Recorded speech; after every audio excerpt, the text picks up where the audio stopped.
Inside the Birds is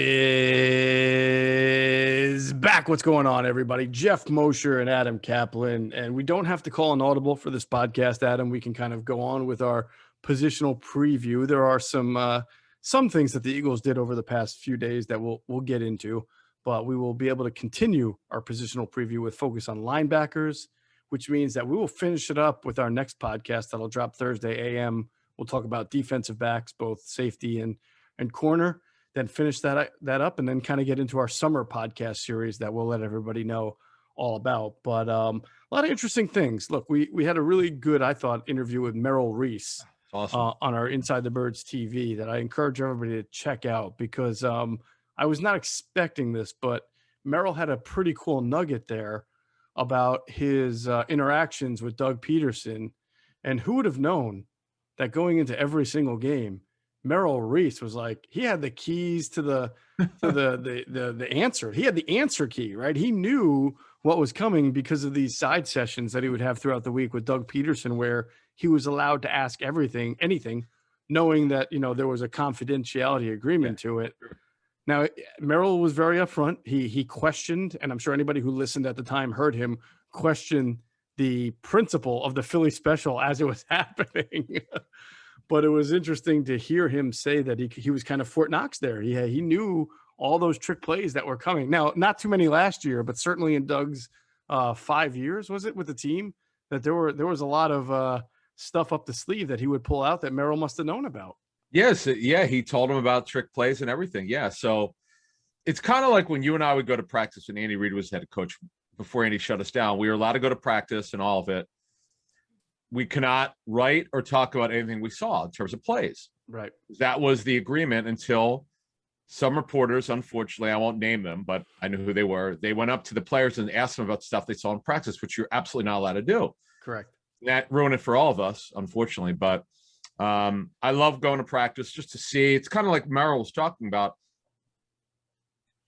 When you go to practice and they let you see what's going on, you learn so much. It's not just the plays. It's who's lined up where, what the philosophies are, how much these guys get to see the teaching by the coaches, because we don't really see that in individual drills. Mm-hmm. You don't see a lot of that in the warm-up that the reporters get. Yeah, that's true. I tend to think, in retrospect, that Andy was going to wind up shutting it down at some point anyway, just because the rest of the league had been trending in that direction.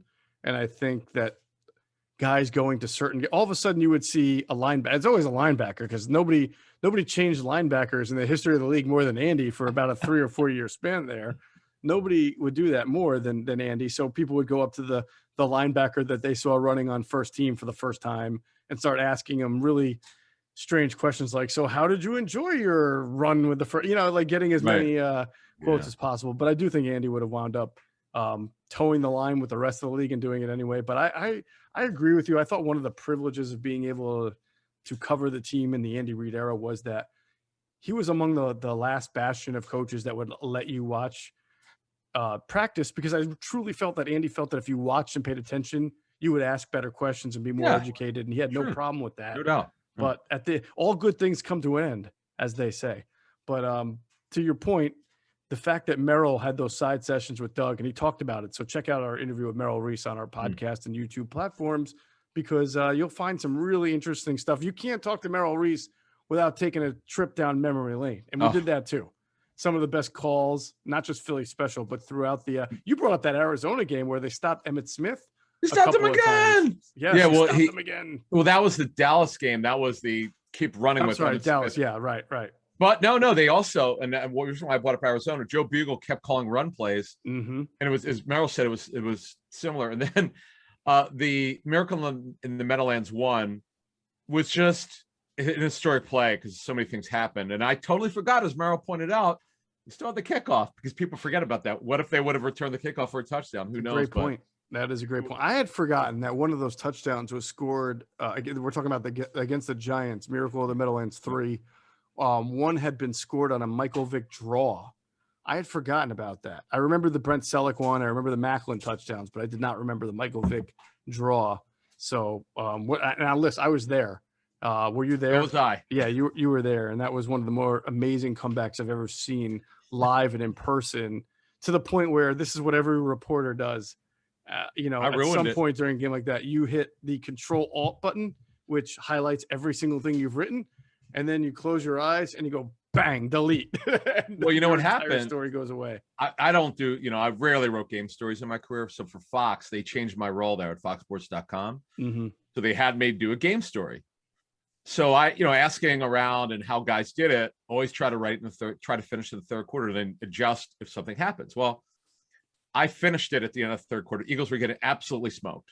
This game was not close. It was a blowout. And I stupidly said, well, we won't have overtime today. And I didn't know that you're not supposed to jinx. Well, you were right. I know. But the problem is I got hazed by a lot of the beat reporters. They were like, why would you say that? You can't do that. That's you committed a major press box faux pas. Idiot. Yeah. And I knew it. And I'm like, and as I'm seeing the fourth quarter unfold, I'm like, please don't. Please don't. Please don't. Listen, as a baseball writer, there's two words you're never allowed to utter from the fifth inning beyond, and that's extra innings. You're just not allowed to say it, no matter how big the lead is, no matter what the score is. You're just not allowed to say it, because as soon as you do, that rally starts, and then you're like, oh my God, I thought I was going to get out of here in 2 hours and 15 minutes, and now it's 4 hours and 20 minutes, and I'm still here, and it's zeros from the 10th to the 15th inning. So you committed a major faux pas. I'm surprised you made it out of there alive, to be honest. I know. They're pretty cantankerous guys in the Philly media, Adam, That was a crazy, I know. Believe me, my boy Bob Ford gave it to me that day. Oh, if anybody is going to give it to you, it's going to be Bob Ford. I love Bob. I miss him. I miss Bob. I miss we're going to do a show. Is it July, Geoff, leading up or at the I forget when we're going to do it. We're going to go over a lot of career stuff. Oh, our stories show. Yes. That people have been asking for. And Geoff made a file, like a Google file, where we're going into it. And I'm reading some of Geoff's stuff, like, oh man, this is going to be fun. Oh, there's going to be some great stories. And it brings up stuff like we've all gone through that probably in the back of our minds we've forgotten about. Mm-hmm. Some are embarrassing, but we'll talk about it. Hey, listen, nothing's ever great. I mean, we'll great moments, but totally great. No, it's stuff that I'm not proud of, but I'll talk about it because I like to laugh at myself because I do so many stupid things. I like to laugh at you too, and some of the you do things that you've done. So I look forward to that segment. Yeah, it's all good. You had the opportunity recently on Sirius XM NFL Radio to speak to an Eagle, which I thought was pretty interesting. So why don't you kind of detail that and who you spoke to and what it was about? Yeah. So this past weekend, last Saturday, myself and Zick Fracassi, we hosted the show called The End Zone, and they sent me the rundown, and I see Kevon Seymour's on here. I'm like, all right. Sometimes they have guys who aren't starters. Mm-hmm. Well, he could start. You never know. Anyway, long story short, I didn't know anything about him. I know a little bit about his history. I know he had a decent injury history, and I know he'd bounced around, but what I didn't know is he was out of football for a little bit. He worked at a tire store in California. He had both shoulders repaired. He's had a bunch of injuries, as I said.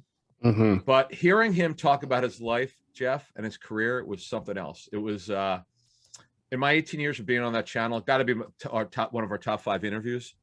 Wow, can simply people incredible? People still access this interview? Sorry? It sounds great. Can people? Yes. Yeah, you go on the app or you go on the website, search End Zone.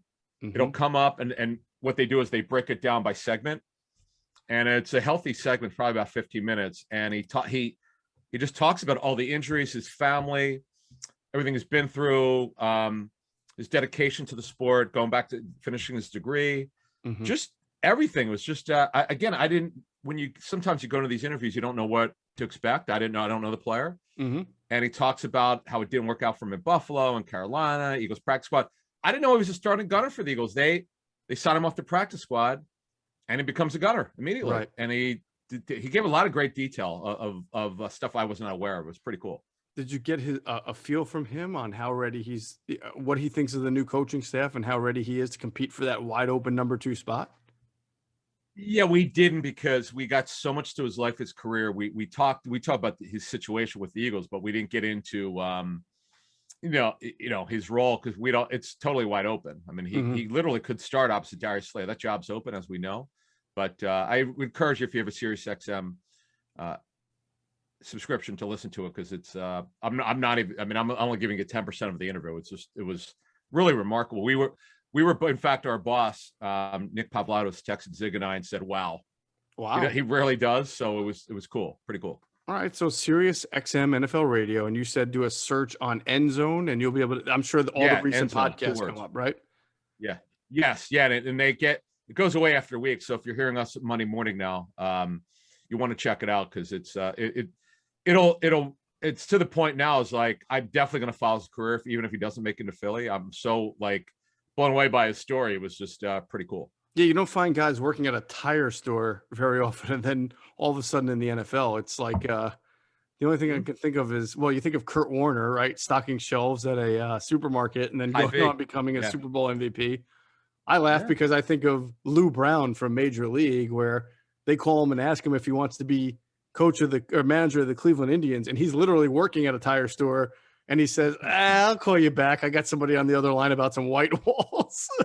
And it's the Cleveland Indians. We'll see.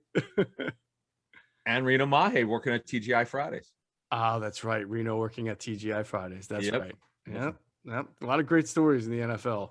So that's interesting. All right. Well, look, I mean, along those lines, do you think we talk enough, not about Kevon Seymour, but when we talk about the open cornerback spot, which we'll get into even more so on our next podcast, we mentioned Avonte Maddox, we mentioned Josiah Scott, and we also talk about Zech McPherson being a 4th round pick and a rookie that they like.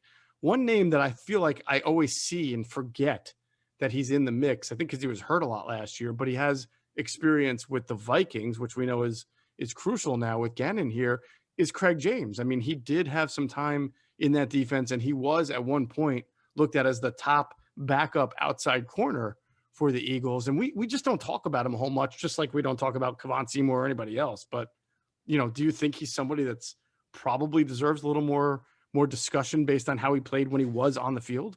Yeah, he was a good story for them. He had a really good training camp last summer. He's a special teams player. He's better as a backup corner. But because the job is wide open, and right now they've not signed anyone yet, they will. They're going to add someone, whether they trade for one or sign somebody. It'll either happen before or during training camp, or they know they have to have it. As Howie Roseman had said to the media, probably in his last interview, that look, they did trade for corner from the Bills then, Ronald Darby, who helped to win a Super Bowl. I know that you can't count on that, obviously. No one can. You can't count on it. We're going to have some names for you because what they're going to do partially is also continue to look at bottom the roster guys. Like Josiah Scott was a 4th round pick, but the Jaguars didn't want him. He didn't fit their size profile, as I understand it. Okay. And this is a guy they had a decent grade on, who the coaches liked, and this is what you do. This is all you could do now. Teams are not trading you a starting corner. In theory, they're trading you backups who they no longer want and who you may like. So that's exactly what Josiah Scott was.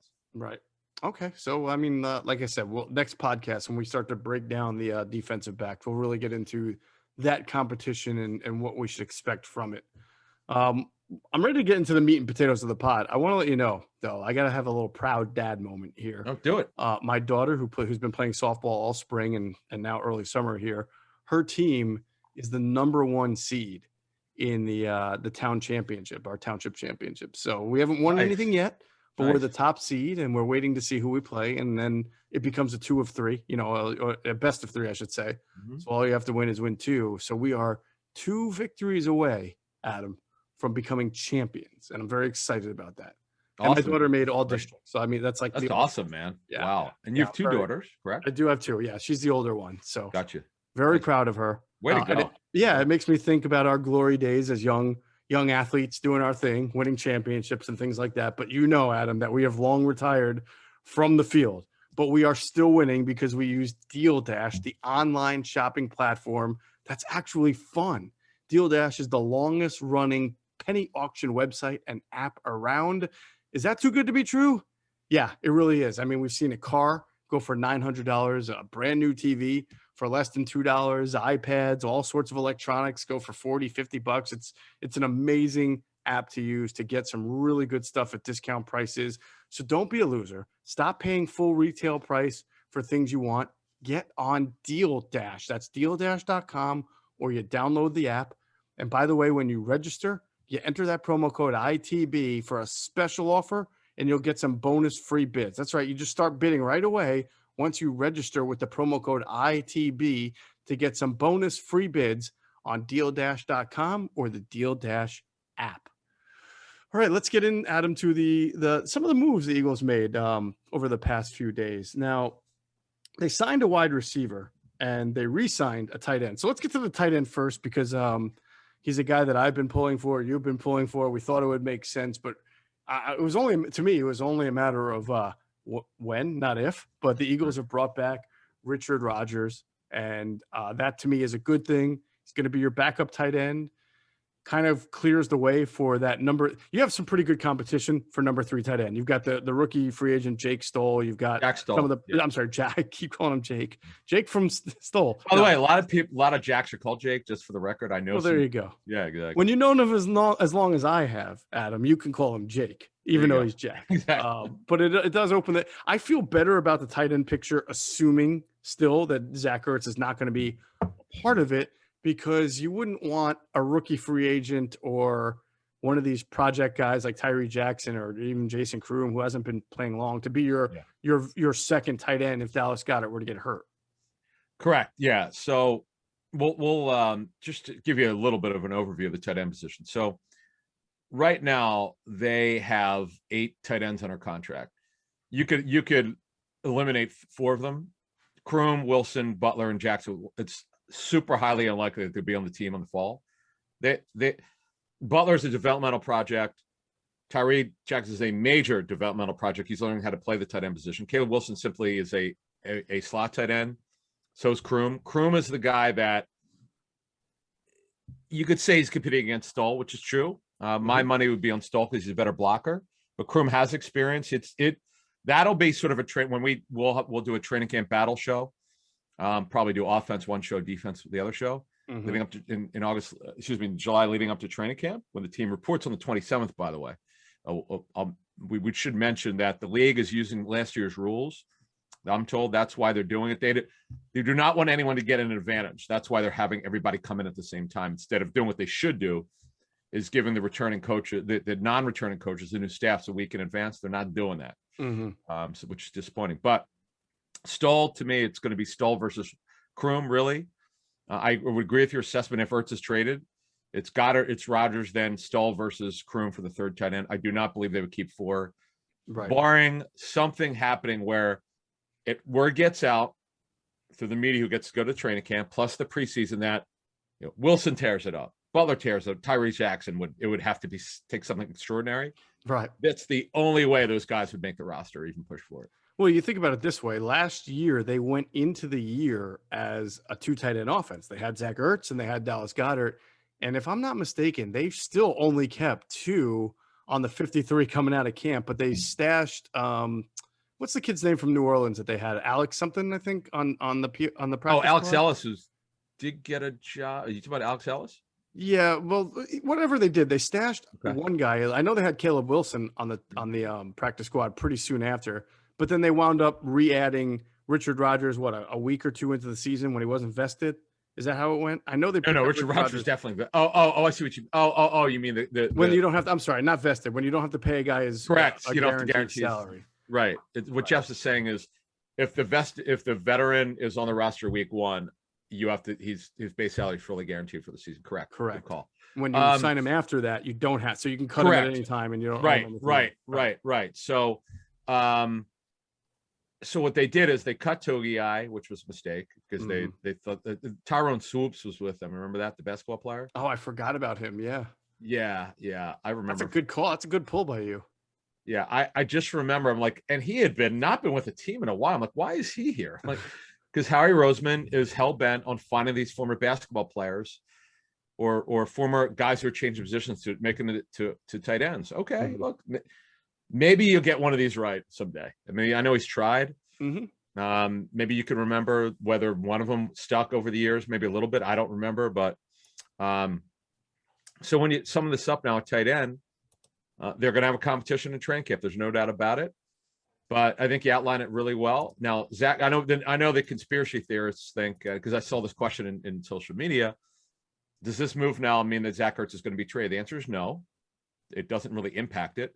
They wanted Rodgers, Geoff said all along. And we're also told that Trey Burton was someone who's on the radar as well. Okay. That makes sense with his Colts background. Yeah. Yes. And his Eagles background, to be fair. Yes. But more so Colts because that's the coaching staff. Yeah. Correct. But the issue there is not that let's not confuse Rodgers with Goddard as a blocker. It's not close. Totally different. Way better blocker. Right. Rodgers is an adequate blocker. That's kind of what he is. He's a solid backup tight end. Last year it was some of those nice catches, run after catch. I mean, who knew? But you kind of revived his career a little bit as an athlete. He came in from Cal looking pretty good, and then he had a bunch of injuries, and the Packers gave up on him, and he looked like he was kind of done for a while. And he's been he's been on and off the Eagles roster now, technically 4 times, if you count when his contract expired before. That'll be a battle, no doubt about it. I mean, these are actually important. Tight end position is so important in today's NFL. And here's the question, Geoff. So if Ertz is traded, we still think he will be, but if he is this going to be more of a 12 or 11 personnel team? Well, let me first give you some Ertz news, because I know I've been meaning to say this for a while and it's escaped me. Around the draft, right? We knew I reported that the Bills were a team that were interested in Zach Ertz, but around the draft, I was telling you that it was from a good source that it was unlikely to happen. For whatever reason, it was unlikely to happen around the draft, which is when we kind of thought Zach would be moved. About a week and a half ago, I checked in again, and the potential of Zach Ertz to the Bills, if there was any movement, because it was after June 1st, and I thought, maybe with the clearing of cap space. Sure. And I was told not much movement, which to me is different than unlikely. Not much seems like, okay, not really. There's still something. That's an update. Yeah, I mean, look, the Bills are. I can tell you the Bills are interested, but for whatever reason, there have been roadblocks to getting it done, and I don't know that it is going to get done. But maybe the signing of Richard Rodgers, Adam, signals that the Eagles do feel a little bit better about moving him, whether it's the Bills or somebody else. I don't know, but I just still think, for everything that we talked about last podcast and even before that it doesn't make any kind of sense for the Eagles to have Zach Ertz on the team. They don't want to be a 12 personnel offense. They're invested in their wide receivers. It's an uncomfortable situation. So I just don't see Zach Ertz being on the team. I don't disagree with you, but it as I said many times, it's nothing to do with the player. It's the cash. It's $8.5 million. And the Bills right now, as of Monday morning, the Bills have just over 10 million in cap space according to NFLPA records. That pretty much is, you can't operate on 1.5 million plus. I don't know if they've signed all of their rookies. Right. So you can restructure. You can give Zach you can all this money and just, the Eagles have perfected the art of giving you your money, just kicking the can down the road. Right. So, in fact, go ahead. I was just gonna say that's what the Titans did. They restructured Tannehill's contract to accommodate the Julio contract trade of Julio Jones. Correct. So yeah, I mean, just think about how good. Even if you don't think Zach Ertz is still what he is, but you think he's service. I forget who the tight end for the Bills was last year, but I'm sure Zach Ertz is better even now. He's better than all of them. Yeah, Dawson Knox is gifted, but he unfortunately was on the COVID list last year, and he's had some injuries. Right. They didn't draft anybody. They've got Jacob Hollister, who's had a big injury history, formerly of Seattle and New England. They just don't have anyone's proven. He would add some to that tight end room in a big way. So no doubt about it. That's kind of an update, man. I got to tell you that just the wording on whoever your source is, that's actually an update. So, we'll see if anything happens. I mean, not saying it is, but look, it shows that they have some interest. Again, I'm guessing. I just know Panther source told me the money was an issue. They really liked Ertz coming into free agency, but as soon as they just couldn't get the money to work, and they moved on, and they closed the door. They actually added 2 tight ends this year. Right. All right. So moving on, the Eagles also added Michael Walker, a wide receiver. Now they did this after they had put Trevon Grimes, the rookie free agent, on waivers, IR waivers, right? Because then he reverted back to IR. Yes. The way it works is drafted players must be waived injured. They cannot go on IR first. As soon as they go through waivers unclaimed, they immediately go to injured reserve. So Grimes is on IR. The Eagles have 2 choices: keep him on IR the entire season, which to me would be unlikely, because he's a guy that what you can do is play what's called the roster tango. You reach an injury settlement with him. you have that opportunity with the agent, whoever his agent is. Because by the way, he's got a guarantee in his contract, so they're going to owe him money anyway. They like the guy enough, so whenever he's healed up, let's say it's sometime in August, they could start getting him into practice, and obviously then you'd have to waive him again to get in the practice spot. He's not going to be on the team this year, most likely. Right. If they waived him again off IR and he's not claimed for a second time, they could bring him back whenever. They could do it later whenever they feel it's time is right, and they could let him practice whenever they think he's ready, and they could look at it that way. But look, they're very light at receiver. There's a wonderful opportunity here for the fifth job is open. They don't have a fifth receiver right now. Right. They just don't. They have a bunch of guys competing for it. They don't know who that guy's going to be, who's going to win it. Arcega-Whiteside, Hightower, Watkins, and Osborne is highly unlikely to make it. But guess what? He's got a shot too, because they just don't know who that guy is right now. Well, how about Michael Walker? Is he someone that we should maybe pay attention to for any? Yeah, sure. He's Reason? a possession plus receiver. That means he's a run after the catch guy. This is the scouting report that I got. He's decent quickness, could return, has some ability, barely played for the Jaguars. Somebody liked him, so they brought him in. And again, there's an opportunity here, like Corey Clement did in 17. Not, of course, he did great, but just for someone to make it who's an undrafted or lower end guy, a free agent, somebody could come in here unless they sign a veteran. Okay, unless they sign a veteran. Right now, there are no plans for it, but I wouldn't rule it out. There's somebody here who could win this fifth job. They certainly are not going to keep six unless they feel like they have to. Eagles just raiding the Jaguars at this point, right? Getting Dave Caldwell, and Michael Walker. Dave Caldwell.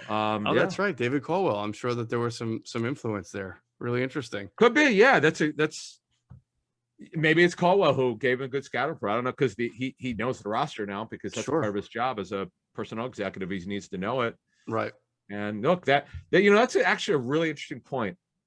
Not that it has to be the Jaguars roster, but let's say he had special intel from, a player that they looked at for the draft last year over the years, where maybe the Eagles didn't have a good feeling for it. Right. There's a little added benefit here. We've really not talked about his job here as a sort of a consultant, in-house consultant.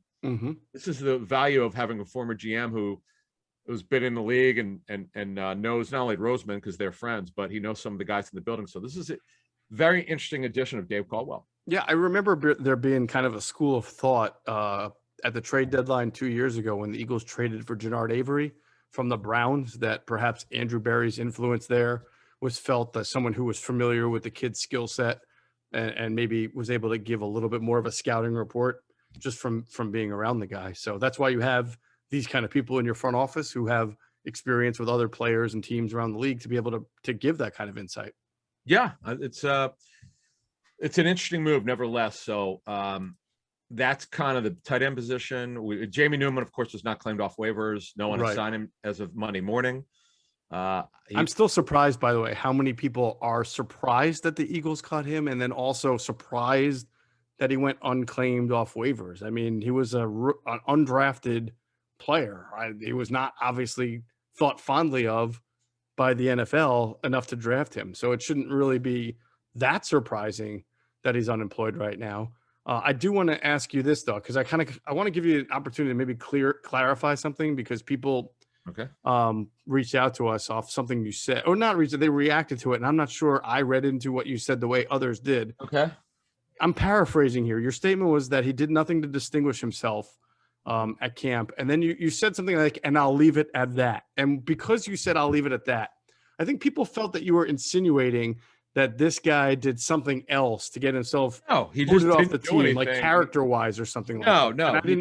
I don't read into that either. No, he just didn't do anything, and there's really nothing else to say. He just did not perform to the expectation that he was. I just was kind of laughing at, and as you were talking about, man, people thought Jamie Newman was going to push Flacco, and I'm like, what kind of drugs you on?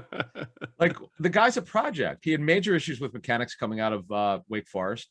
He made the mistake of transferring and also not playing, opting out. Now when I say it's a mistake, that's his personal choice, but he had to know that was going to hurt him, and it hurt him. Now he's got ability, like he's got an arm, he's got size, he can move. There's something to develop on a practice squad. He's the perfect developmental practice squad guy. But our understanding is he's not coming back here. That's kind of where it is. Right. And then you went through a couple of options there for potential third quarterback. But I just wanted to clarify because that what you were saying was it was about his performance. He just didn't do well enough what the coaches wanted him to do. Yeah. Yeah. To be cut in June, I mean, to not even make it to training camp. I mean, they're giving you answers to test. You don't need to guess. Right. It's obvious. You do well. No doubt about it. All right, let's get into our linebacker preview. First, I want to remind everyone they can download the top-rated DraftKings Sportsbook app now. Use the promo code ITB when you sign up to turn $1 into $100 in free credits. You just bet on the basketball team of your choice to win, and you can turn $100 if they win. You turn $1 into $100. That's using the promo code ITB to get yourself free credits on the top-rated DraftKings Sportsbook app. All right, so we will move into our linebacker preview here, Adam, and obviously there's a lot of names here to kind of siphon through, and a lot of uncertainty, I would say, about exactly who is playing where. And Eric Wilson was one of the biggest additions of the offseason because, Adam, he knew the defense, and you assumed as soon as they started him, as soon as they signed him, that it was going to play a starting role somewhere because the lock, absolute lock. Yeah, right. He's the only starter they have right now. They don't know. Just a couple notes here. So everything we had reported on this is true in terms of the scheme. They're going to run a 4-2-5. Now I don't know who the hell's starting at linebacker other than Wilson's definitely. They're only going to have two. Their defense is two linebackers. So Wilson is going to be one of the starters. I couldn't begin to tell you who the other starter is. Could it be Singleton? Maybe. Maybe not. Don't know. He's more of a weak side, and he could play middle. Because when you're playing middle in this defense, when you're only two linebackers, it's not your traditional middle. But Jernard Avery, as we've heard, Geoff, has done actually pretty well playing strong side. So he obviously could still play Deanna if they need him to. They moved him to linebacker. Him and Joe Osman were moved to linebacker. We'll see on Avery. I mean, this is new to him. He's got to learn how to drop and cover. But from the pass rushing standpoint, the way that they're using him, from what we've heard, he's looked good. Now, again, we're only in June. Right. I'm trying to convince myself not to worry about this stuff too early. You make a mental note of it. I've been fooled before in OTAs, just about guys who are doing well. But it's a nice sign because, look, the Eagles have gotten very little out of him. He had that one monster game, really a game changer, against a quarterback the Eagles like, as we first reported, in Nick Mullins. But that game was just ridiculous. It was basically unguardable. I mean, it was great, shot out of a cannon. And I'll be interested to see if A, he can make the team, and B, because we know that what's his name is going to line up as a linebacker. Ryan Kerrigan at times. So I'll be interested to see how they use both guys. Right. That's the thing about doing these shows now, and kind of we're not quite sure exactly who they're going to use other than Wilson at linebacker. And that's what we'll be working on. But again, because they did not have 11-11s or even 7-on-7s, they only had 1-on-1s. Don't quite know who's going to be the starters right now. Yeah, it really, I guess, causes some uncertainty about some guys who played last year, but now you don't know how they fit or where they fit. You start with Alex Singleton. You would have thought he would be the normal second linebacker in nickel if you're in 4-2-5, just based on him being the best linebacker they had last year. But if, as you're saying, and it very well be, you have two different 4-2-5 looks. You have a 4-2-5 look that's like your normal base 4-2-5, and one that you want to rush the passer with more. So you use that second linebacker more as an on-the-line type pass rusher, correct, like an Avery, like a Kerrigan. But when you don't want to do that, but you still want to be in nickel, then you might have Avery and you might have Singleton out there. But it does make me wonder, well, what does that mean for TJ Edwards? Because he may be completely miscast in this defense altogether. I don't know, but I mean, he's certainly not someone who's very good in coverage. He is someone who has been a good downhill linebacker, but I don't know if the value in that without the wide nine is as much as it used to be. And the wide nine used to need a thumper. You need to need a guy who can get downhill, make that tackle, know how to get away from the offensive lineman coming at you. And TJ was good at that. Not great, but he was good enough. But now you just kind of wonder in a different defense where the D-line is a little bit more responsible, I would say, for run responsibility, what they look for in linebackers and what kind of packages they're going to have. Yeah, it's a fair point. There's so much unknown here at linebacker. Where D-line, we have a pretty good hold on the way it's going to look and the depth and how they're going to be used. But this is a tough call here. Other than Wilson, who was brought in here to be their linebacker here, he's a coverage linebacker. Now, if they ever play base, obviously they'll play 4-3. They'll play a 4-3 traditional alignment at some points, depending on who the opponent is. And then here's the other thing: they may morph into other things. There's so much we don't know because this is Gannon's first crack at being a D coordinator. We know it's going to be Minnesota defense. We've known that since he was hired. But what we don't know is what's going to change from Zimmer's defense. Is he going to run all of Zimmer's or just some? Take some from Eberflus? We don't know. This is the unknown. But we do know this: Wilson's going to play a lot. He'll play the most by far of any linebacker. Oh, I said Avery. I don't know what in the world. I meant Wilson when I said Avery before. Okay. But yes. Okay. Yeah. But we just know Wilson's going to play more than anyone. That's really all we know. Right. And then Avery, we've heard, is coming along a little bit in his new position. And then we'll see on Singleton. Don't know yet. As you said, look, you would think he would figure in to have a pretty prominent role. He might. We don't know yet. The staff is new to him. Sean Bradley is a guy that I heard got a decent amount of run in OTAs, but I don't know what that means because they're not competing. Right. For the head coach may say they are, but in reality, the competition does not start till training camp. So we don't know. And then everybody's asking. We got a lot of questions with Davion Taylor, so I said I would address it. You would think because this is a nickel defense, which is they were in a way under Schwartz, but in a different way. But if you look at it, Davion Taylor is really drafted to be a nickel linebacker, so you would think he would fit in. But you've told us really since the beginning how much more of a project he was, because we know he was supposed to be drafted later. That should have happened for whatever reason it wasn't. We just don't know. We're too early here. We're kind of the infancy stage here at the linebacker development in this scheme. But and then Jacoby Stevens. Let's see how he's a rookie changing positions. It's another unknown, and Patrick Johnson. I believe they're listing him as a linebacker, so we'll see how he fits in. They also have Rashad Smith. Right. I can see going back to Singleton because he's a good linebacker. We know he can play in the league, and he has value. And this isn't a uber talented linebacker group. I could see Alex being that guy when they do in those times that they want to be 4-3.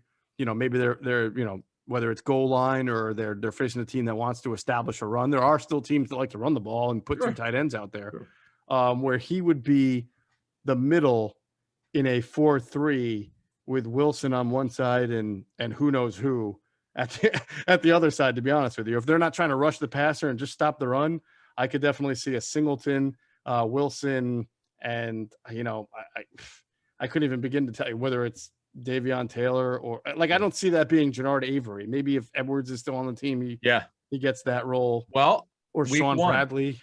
Week one Atlanta. Mike Davis. Right now, they're going to be heavy 12 personnel Atlanta because they traded Julio Jones. By personnel, they almost have to be a heavy 12 personnel team.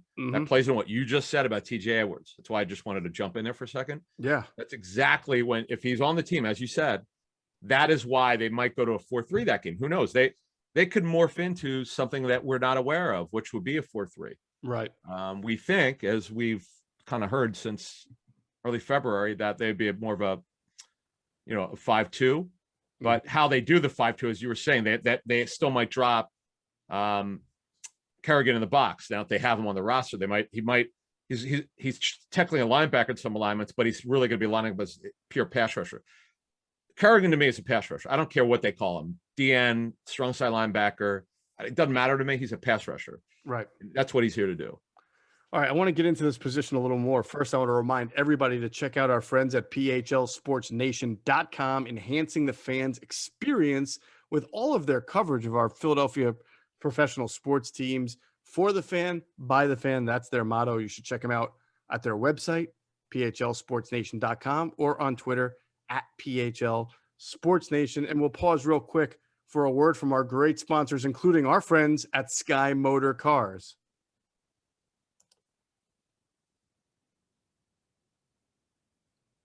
All right, and if you are going to check out Sky Motor Cars, which you should, and you talk to anybody there, make sure you tell them Adam and Geoff sent you. You will get a great deal, especially if you're looking to trade in and get the most money. They are paying As I the did. most money right now, as Yes. Adam did. Right. Yes.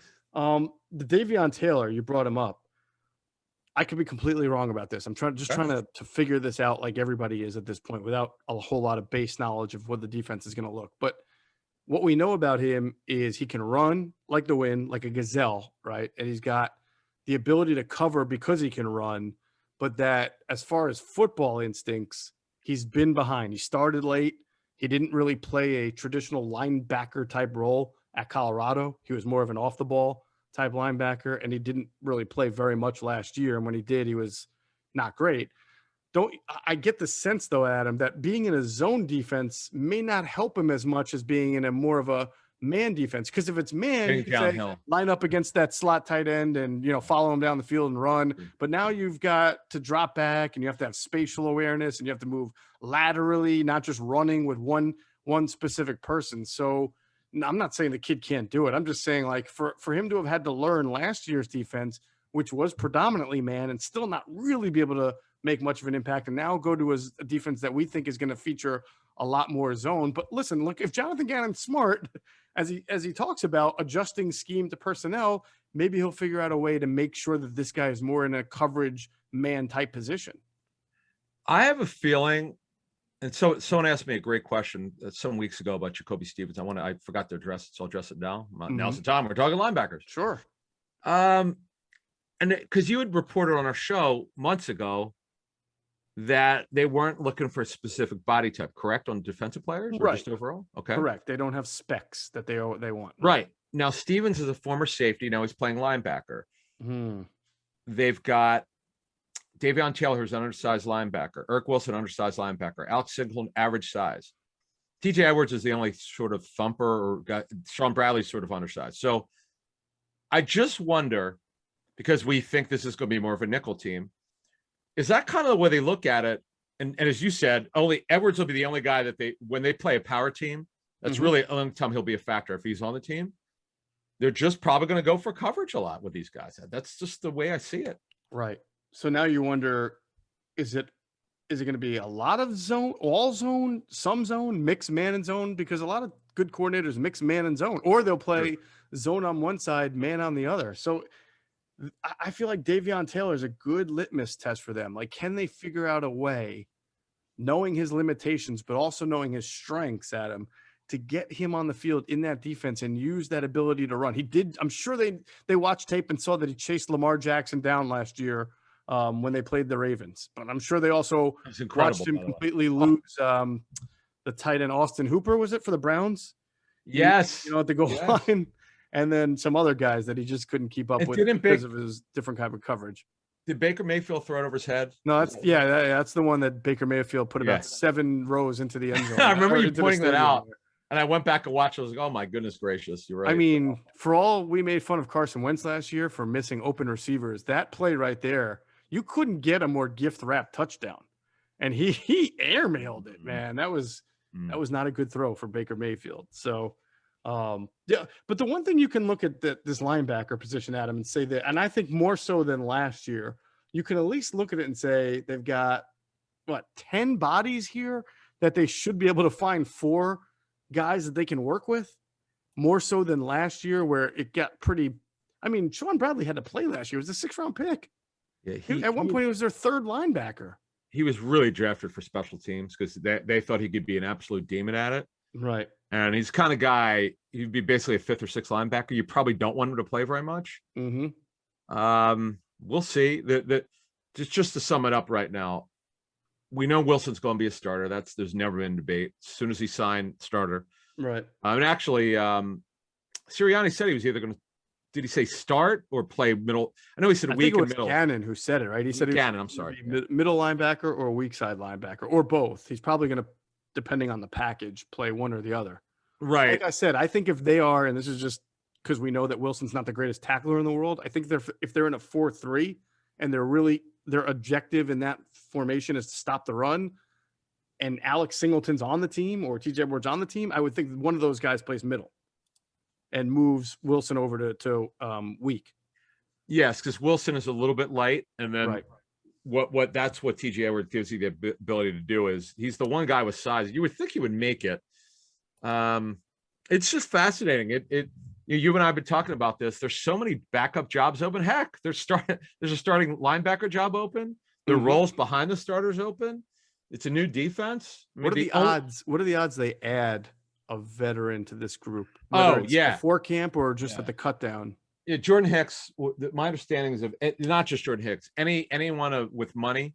I don't see anything getting done until Ertz is traded. It's just kind of what I think based on what I've heard. Because they still want to get a corner done.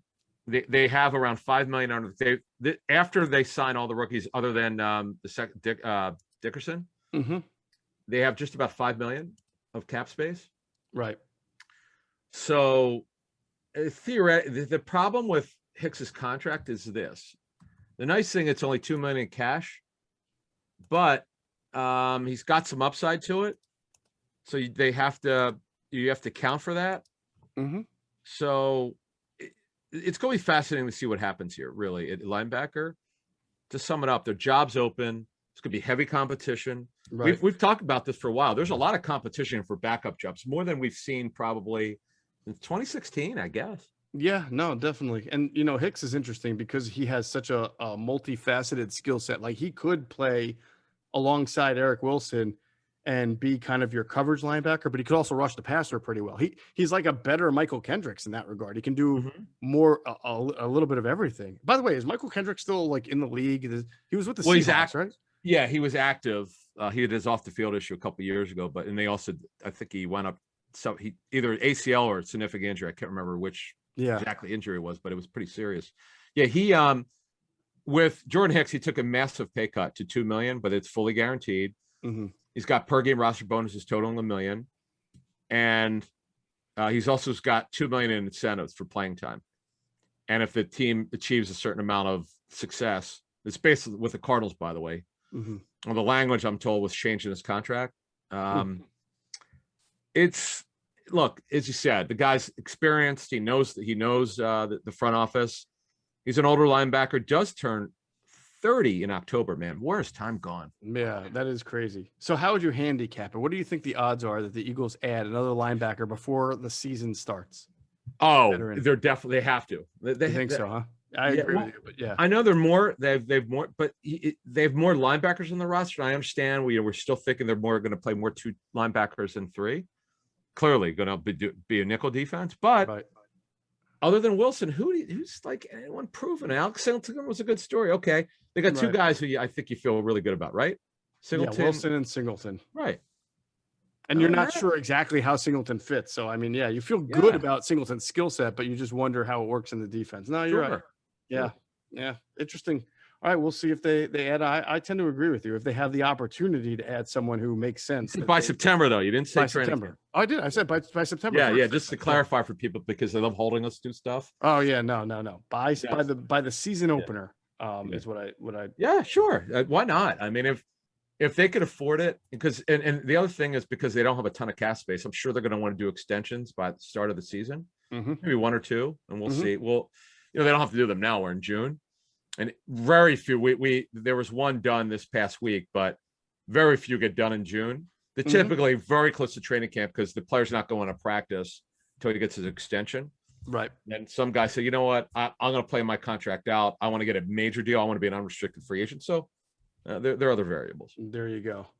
All right. You got Twitch coming up this week, tonight through Thursday? Is that every Monday, Tuesday, Wednesday, and Thursday leading up to training camp. And then the funny thing is, of course, we have a lot of Eagle fans in there, a ton of them. Of course. But we get other teams in there. And once we get to training camp, I'm probably going to do 5 days a week. And if we get 75 to 100 people chatting, well, I'm chatting with everyone. I'm taking your questions and I'm just reading them. And everybody's chatting with. It's actually the last one was the first where a lot of Eagle fans were chatting with each other. It's actually kind of funny. I was just watching. You just took a back seat. You were eating popcorn. Yeah, it was actually really funny. It's actually cool. I like doing chats, man. I love going back and forth with the fans. So. And then you've got now all of a sudden, Mosher's Powder Blue Pod becomes fascinating because the Phillies tonight start in LA with the Dodgers. And why are they improving so much lately?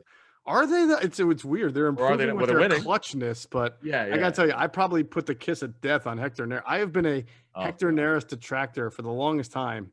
And on our last Powder Blue pod, I said, you know what? I got to give credit where it's due. It's not just been 2 weeks now. It's been almost half a season. His ERA is fantastic. His whip is fantastic. I thought the addition of his slider, which he locates for a strike and gets people to swing at, has really complemented his splitty, right? Because when you only have a splitty, which is not intended to be thrown for a strike, it's easy to, if you don't have it that day or people lay off of it, then you're getting behind everybody.